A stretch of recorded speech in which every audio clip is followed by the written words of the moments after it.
आकाशवाणी लखनऊ से प्रस्तुत है प्रादेशिक समाचार।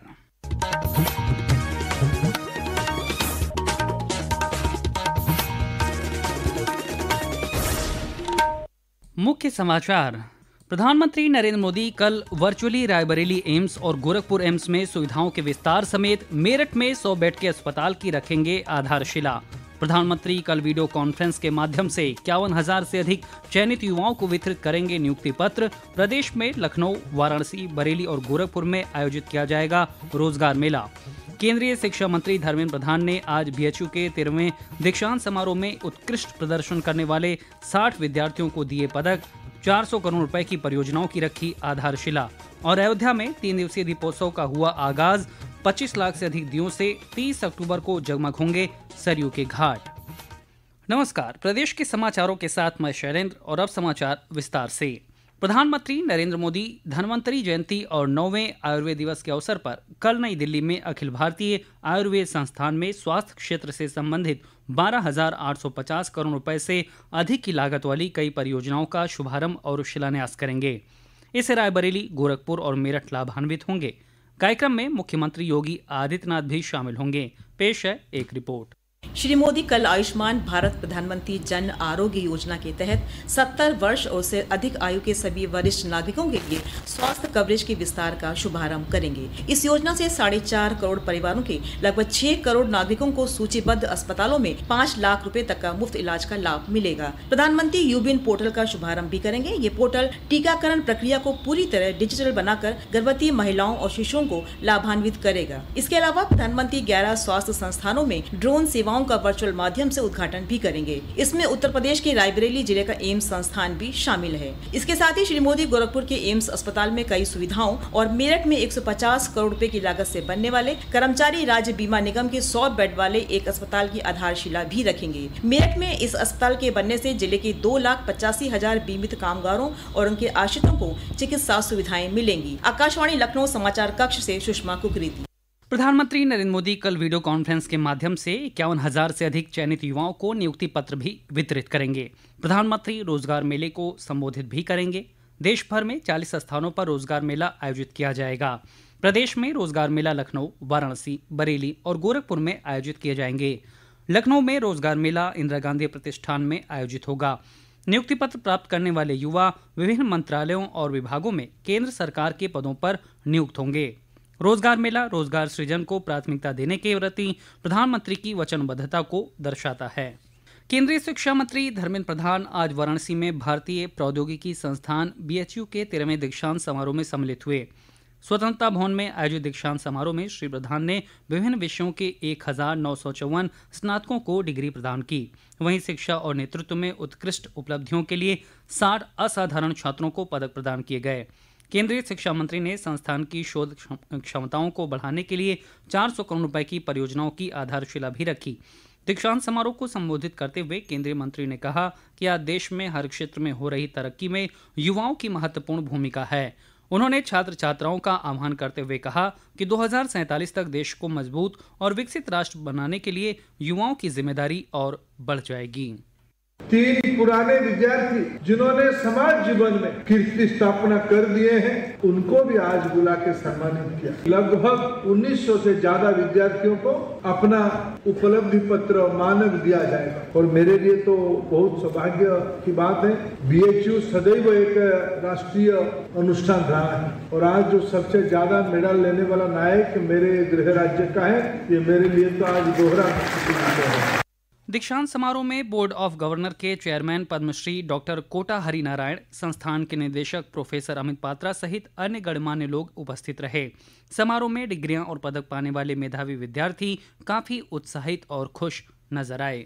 मेरा नाम तनुजा है और मैं IIT BHU से बीटेक कर चुकी हूँ इलेक्ट्रॉनिक्स इंजीनियरिंग से और मैं HSBC में वर्क कर रही हूँ। बहुत अच्छा फील हो रही है। मैं IIT BHU से कॉन्वोकेट हो रही हूँ। ये बहुत बड़ी बात है मेरी लाइफ में। मेरठ में अखिल भारतीय गुर्जर महासभा द्वारा आज स्वाभिमान सम्मेलन समारोह का आयोजन किया गया। समारोह में मुख्य अतिथि केंद्रीय श्रम और रोजगार मंत्री मनसुख मांडविया, प्रदेश के ऊर्जा राज्य मंत्री डॉक्टर सोमेंद्र तोमर समेत अन्य गणमान्य लोग शामिल हुए। कार्यक्रम में अपने संबोधन में केंद्रीय मंत्री मनसुख मांडविया ने कहा कि हमारे क्रांतिकारियों ने देश की आज़ादी के लिए अपनी शहादत दी थी। उनकी इस शहादत से प्रेरणा लेते हुए देश के प्रत्येक नागरिक को देश के विकास में मिलजुल कर अपनी भागीदारी सुनिश्चित करनी चाहिए। मेरठ क्रांतिकारी की धरती है। यहाँ से ही कोतवाल धन सिंह जी जैसे क्रांतिकारी हुए, जिन्होंने अपनी स्वयं की शहीदी देके देश में आजादी की चिंगारी फूकी थी और उससे प्रेरणा लेके हम देश को बनाने के लिए, देश को आगे बढ़ाने के लिए और नया भारत का निर्माण करने के लिए मोदी जी के संकल्प को साकार करने की कोशिश करें। ये समाचार आप आकाशवाणी लखनऊ से सुन रहे हैं। ताज़ा समाचार जानने के लिए आप हमारी वेबसाइट newzonair.gov.in पर लॉगिन कर सकते हैं। इसके साथ ही आप प्रादेशिक समाचारों का ये बुलेटिन हमारे YouTube channel news on AIR Lucknow पर भी सुन सकते हैं। मुख्यमंत्री योगी आदित्यनाथ ने आज लखनऊ में कथित रूप से एक युवक की पुलिस अभिरक्षा में मृत्यु के मामले में मृतक के परिजनों से मुलाकात की। इस दौरान बख्शी का तालाब विधानसभा क्षेत्र के विधायक योगेश शुक्ला भी मौजूद रहे। योगेश शुक्ला ने आकाशवाणी को बताया कि मुख्यमंत्री ने पीड़ित परिवार को हर संभव मदद देने का आश्वासन दिया है। मुख्यमंत्री ने मामले की न्यायिक जांच के आदेश दिए हैं। परिवार को कोई तकलीफ ना हो, ये जिम्मेदारी हम लोगों की बनती है। जांच के भी आदेश दे दिए हैं। मजिस्ट्रेटियल जांच होगी, 10 लाख रुपए की आर्थिक सहायता दी जाएगी, आवास दिया जाएगा, बच्चों की पढ़ाई की व्यवस्था होगी। पत्नी किस दिशा में आगे बढ़ना चाहेगी व्यापार के क्षेत्र में, उसको पूरी तरीके से व्यापार के क्षेत्र में आगे बढ़ाएगी सरकार। ये तय। प्रदेश में विधानसभा उपचुनाव के लिए नामांकन की तिथि समाप्त होने के बाद सभी राजनीतिक दलों ने अपनी गतिविधियां तेज कर दी हैं। इन विधानसभा उपचुनाव के 9 सीटों के लिए नामांकन पत्रों की आज जांच की गई। नाम वापसी की अंतिम तिथि 30 अक्टूबर है। इन सीटों पर मतदान 13 नवंबर को होगा। राज्यपाल आनंदीबेन पटेल ने धनतेरस, दीपावली, गोवर्धन पूजा और भाई दूज के पावन पर्व के अवसर पर प्रदेशवासियों को हार्दिक बधाई और शुभकामनाएं दी हैं। राज्यपाल ने कहा कि ये पर्व परिवार और समाज के साथ मिलकर एकजुटता, प्रेम और सहयोग की भावना को बढ़ावा देने का अवसर है।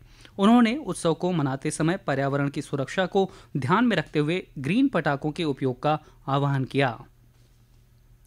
प्रदेश सरकार दिवाली पर्व पर सुरक्षा व्यवस्था को लेकर सजग है। राज्य के पुलिस महानिदेशक प्रशांत कुमार ने आज निर्देश दिए हैं कि धनतेरस पर देर रात तक बाजारों में भीड़ के मद्देनजर सुरक्षा के पुख्ता इंतजाम किए जाए। सादी वर्दी में पुलिसकर्मियों की ड्यूटी लगाई जाए। बाजारों में एंटी रोमियो स्क्वाड को भी सक्रिय रखा जाए।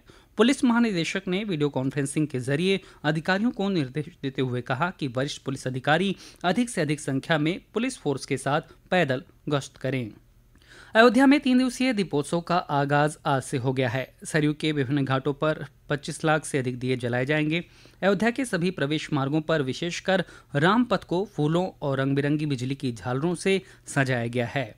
दीपोत्सव की शुरुआत आज शाम दीप प्रज्वलित करने के साथ साथ सरयू आरती, लेजर और ड्रोन शो के प्रदर्शन के साथ हुई। ड्रोन शो में रामायणकालीन चित्रों का प्रदर्शन किया गया। वाराणसी में धनतेरस पर्व पर कल सुबह 5 बजे से माता अन्नपूर्णा के स्वर्णमयी स्वरूप के दर्शन होंगे। माता के दरबार में लगातार 5 दिनों तक सिक्का, धान का लावा, रूपी खजाना श्रद्धालुओं को मंदिर प्रबंधन की ओर से मिलेगा। मंदिर प्रबंधन और प्रशासनिक अधिकारियों ने श्रद्धालुओं की भीड़ को नियंत्रित करने के लिए सुरक्षा के कड़े इंतजाम किए हैं। मंदिर और आसपास के क्षेत्रों में भी सुरक्षा बढ़ा दी गई है। सार्वजनिक जीवन में सत्यनिष्ठा को बढ़ावा देने और भ्रष्टाचार मुक्त समाज का लक्ष्य हासिल करने के लिए आज से पूरे देश में सतर्कता जागरूकता सप्ताह 2024 मनाया जा रहा है। सप्ताह के दौरान भ्रष्ट कार्यप्रणालियों के विरुद्ध जागरूकता का प्रसार करने के लिए कई कार्यक्रम आयोजित किए जाएंगे। लौह पुरुष सरदार वल्लभ भाई पटेल की जयंती 31 अक्टूबर को होने वाले रन फॉर यूनिटी का आयोजन इस वर्ष 2 दिन पहले कल 29 अक्टूबर को हो रहा है। कल मन की बात कार्यक्रम में इस बात का जिक्र करते हुए प्रधानमंत्री नरेंद्र मोदी ने लोगों से अपील करते हुए कहा कि मेरा आग्रह है कि आप इसमें हिस्सा लेकर एकता और फिटनेस के मंत्र को ज़्यादा से ज़्यादा फैलाएं। और अंत में मुख्य समाचार एक बार फिर। प्रधानमंत्री नरेंद्र मोदी कल वर्चुअली रायबरेली एम्स और गोरखपुर एम्स में सुविधाओं के विस्तार समेत मेरठ में 100 बेड के अस्पताल की रखेंगे आधारशिला। प्रधानमंत्री कल वीडियो कॉन्फ्रेंस के माध्यम से 51,000 से अधिक चयनित युवाओं को वितरित करेंगे नियुक्ति पत्र। प्रदेश में लखनऊ, वाराणसी, बरेली और गोरखपुर में आयोजित किया जाएगा रोजगार मेला। केंद्रीय शिक्षा मंत्री धर्मेंद्र प्रधान ने आज बीएचयू के 13वें दीक्षांत समारोह में उत्कृष्ट प्रदर्शन करने वाले 60 विद्यार्थियों को दिए पदक। 400 करोड़ रुपए की परियोजनाओं की रखी आधारशिला। और अयोध्या में 3 दिवसीय दीपोत्सव का हुआ आगाज। 25 लाख से अधिक दियों से 30 अक्टूबर को जगमग होंगे सरयू के घाट। प्रादेशिक समाचार के इस बुलेटिन में फिलहाल इतना ही। नमस्कार।